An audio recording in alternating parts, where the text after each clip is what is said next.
They think they can trick us. Not quite sure if it's working, but not on me. I mean, like they have that problem with the Epstein files and everything, and he's signing an executive order easing restriction on marijuana. He needs people to like him, and you can definitely see that. So yeah, let's get right into the video, bro. I mean, like I'm not buying what you're selling. I'm sorry, I'm just not. Trump signs executive order easing restrictions on marijuana. Yeah, keep on writing that. I mean, like, I think personally it's a good change. I mean, like, if it's actually, you gotta decriminalize that shit, bro. People are still sitting in federal prison for for for earthly growth plant. I mean, it's wild, dude. It's just wild that some people are facing still like finishing their 20-year sentence and stuff. I mean, like, what the? No, bro. Let's go right into it. It's a good one. We've been listening to President Donald Trump during this Oval Office announcement, the signing of an executive order reclassifying marijuana as a Schedule III drug from a Schedule I that would allow for more research. How is marijuana classified, and what exactly is changing here? Yeah, so we refer to it as a schedule. And these are controlled substances, and there's 5 schedules, Schedule 1 through Schedule 5. And what President Trump and others were sort of referring to is the fact that for a long time now, cannabis has been considered a Schedule 1 substance. And I don't know if we have this, we can put it up on the screen. It has very specific language there in terms of what that means. One of the headlines is that it has no accepted. Not currently accepted medical use. That's true. Yeah, it's like barely being tested on and worked on. High potential for abuse. Yeah, of course. Like people be smoking that stuff all day, every day. And then they give us some examples. And Trump signs executive order easing. Medical use. Okay, so that's what a Schedule 1 is. It also has high potential for abuse. And to give context, heroin is a Schedule 1 substance, LSD, ecstasy. So there are. Yeah, and that's the thing. They're putting that stuff in the same category as the hard drugs, and that's completely insane, bro. You can't tell me otherwise. Can't people be getting that stuff anyway? I mean, like you shouldn't be legalizing everything, but dude, I completely get that change. I mean, like if it's real, it's fire. But I think they're really like trying to persuade people differently. You know what I mean? I think you guys know exactly what I mean. 5 schedules. We're now talking about cannabis going to be a Schedule 3 substance. First thing you'll notice if you look at Schedule 3 is it no longer says this language about not having any accepted medical use. It says it does have moderate potential for physical dependence, but again, the context, ketamine, anabolic steroids, testosterone, those are examples of Schedule 3 substances. So this is not making cannabis a legal substance in the sense that you can just get it over the counter or a gas station or something like this, but it is acknowledging for the first time in a long time that there are potential medicinal benefits to this, which There are absolutely medical benefits to it. Medicinal. It, it absolutely has. It absolutely has. think for many in the medical community, they've sort of known this for a long time. And what does this mean for research and for access to not only marijuana, but also CBD? Yeah, so you know, it's interesting. This idea that understandably people want research to show that something works medicinally. Obviously, everyone would want that research. But keep in mind, again, if you classify something as a Schedule 1 substance, you're already preordaining that it doesn't have any medicinal benefit. So under That's true. Schedule 1, it was really hard to get this research done. That was a large target of our 7 documentaries that we've sort of produced on this. Now as a Schedule 3 substance, that preordained no medicinal benefit is no longer there. Man, he's talking in codes almost. It's like, get to the point, bro. Maybe it's my fault for choosing CNN. Sorry, boys. But we're doing it now.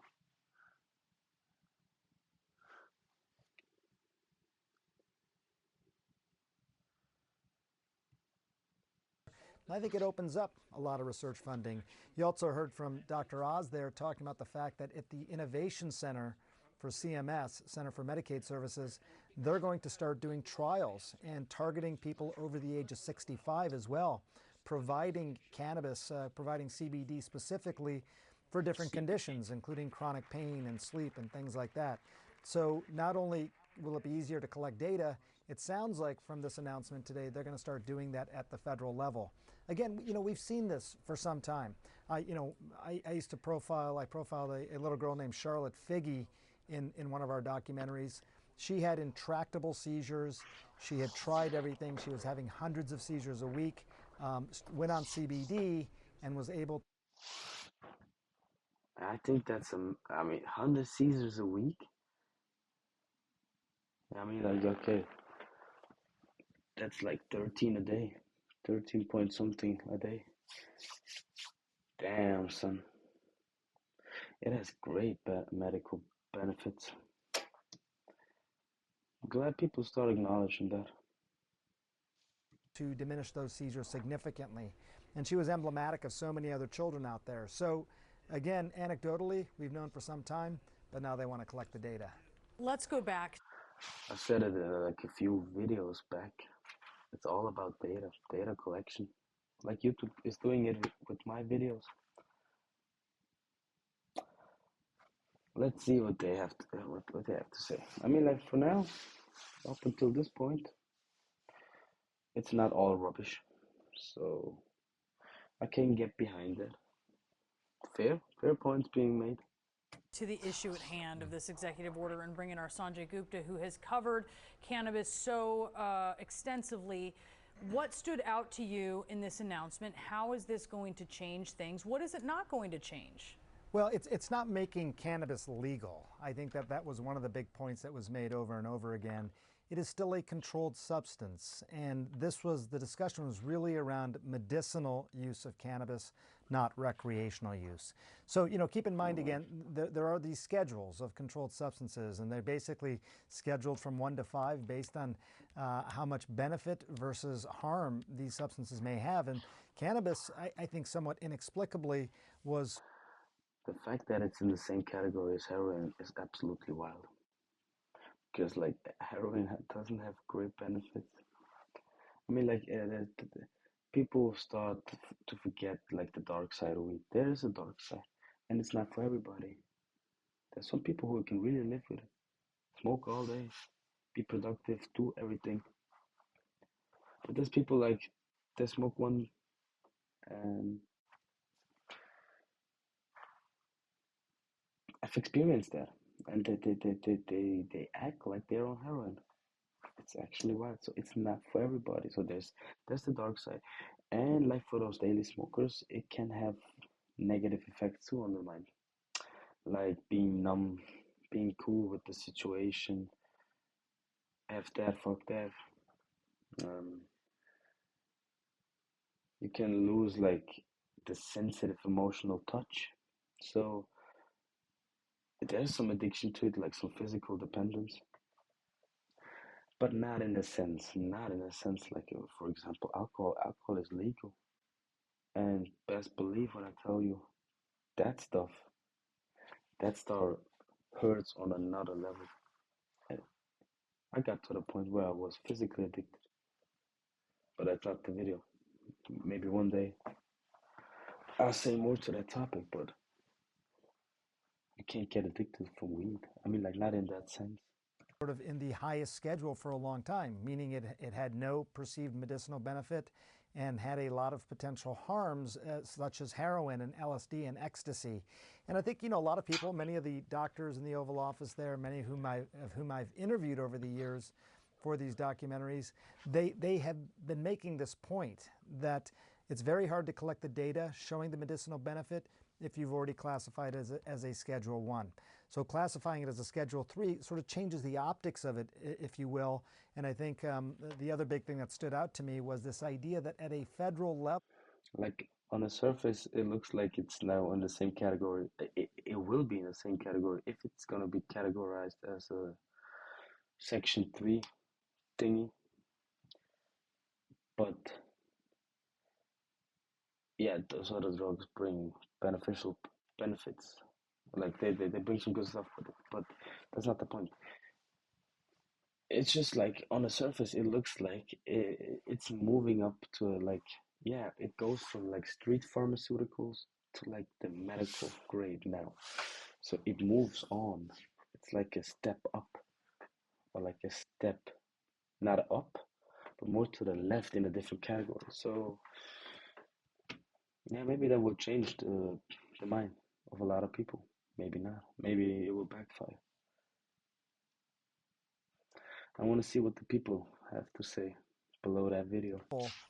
at the Innovation Center at CMS, Dr. Oz talked about this. They're going to start doing these trials, and they're specifically going to do it in people over the age of 65. They're going to look at conditions like pain and sleep, and they're going to collect data. So, people over the age of 65, I think they said they will have. There was one, like people under 25 shouldn't smoke. I kind of agree to that. If it happens, it happens. You can still turn out fine. There's nothing wrong with that. But let's be 100% real. People should not be smoking under the age of 25. From 25 to like maybe 45, it has benefits, but like beware, just be aware. And like 50 upwards, you gotta spark it all day. That's what I heard from a lot of people. So yeah, it's a funny stuff. The ability in these trials to have up to $500 worth of CBD provided to them to be part of these trials to see how well this works and compare it to other things that are already out there. So, it's a friend asked me where can he sign up? Significant step on the accelerator with regard to cannabis. I think a lot of people have been waiting a long time for something like this. Howard Kessler, who President Trump referred to. But first, like, get those people out of jail. A couple of times, someone that I talk to pretty regularly about this on background for our documentaries. But they were saying, look, this is something that's going to likely happen. We thought it might still be months, if not years, and all of a sudden it happened this afternoon. And Sanjay, something that the president was asked about here, I think it'd be great to get your take on. A reporter in the room mentioned that there had been several lawmakers that reached out to President Trump to express concerns over this move, potentially leading to more recreational use and opening the door for potential harm. I wonder what your thoughts are on that. Yeah, that was a good question. People are going to do it anyway. It doesn't matter if it's legal or not. The state can benefit, the people can benefit from pure quality, not rubbish, not being, and people are getting it anyway. Just by restricting it, you're not denying it. There will always be a market. If there's demand, there will always be. And Dr. Nora Volkow, who is the head of NIDA, National Institute on Drug Abuse, sort of. That's why the war on drugs is completely useless. I mean, like, think about it. As long as the demands exist, DEA and all the drug enforcement agencies, they can do whatever they want. Yeah, they can crush a cell. They can crush a cartel. But that crushed cartel will split into like maybe 10 small ones. So the war on drugs is, and like when we go to corruption, blah, blah, blah. Took that question. This is not legalizing cannabis. It is still a controlled substance. And, to give you some context, it's controlled at the level of schedule of things like ketamine. So, is there abuse of drugs like that? Yeah, and there has been abuse and recreational use, obviously, of cannabis for a long time.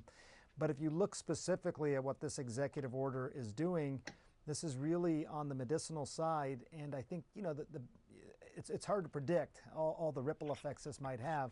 But I think the biggest one will actually be on research overall, research that a lot of people have been asking for, but unable to obtain because it was a Schedule 1 substance. So a concern, but probably not as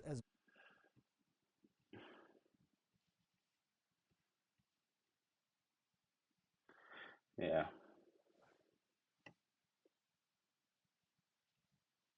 From that description, it sounds like alcohol should be Schedule 1, as I said. Bro, for real. The fact that weed is Schedule 1, meaning in part that there is no known medical use, while 40 states have medical marijuana laws is the most insane thing ever. That's what I thought. Because I was like, yeah, I was in New York a few years back, and even like there, it was like legalized for medical use. You could get like a card or whatever. I mean, it's not that easy, of course, but I mean, like, you can get it if you really try. Of course you can. So that's why, like, I was kind of confused with that information, like, kind of hey, hyped, even though I'm not in the US, so it doesn't affect me. But everything the US is doing, unfortunately, is affecting the world in some sort of way. So yeah. With that being said, what do you guys think? But like, I think we all the same opinion. So with that being said, like, comment, and subscribe, turn on notification, and if not, cool. See you later, guys.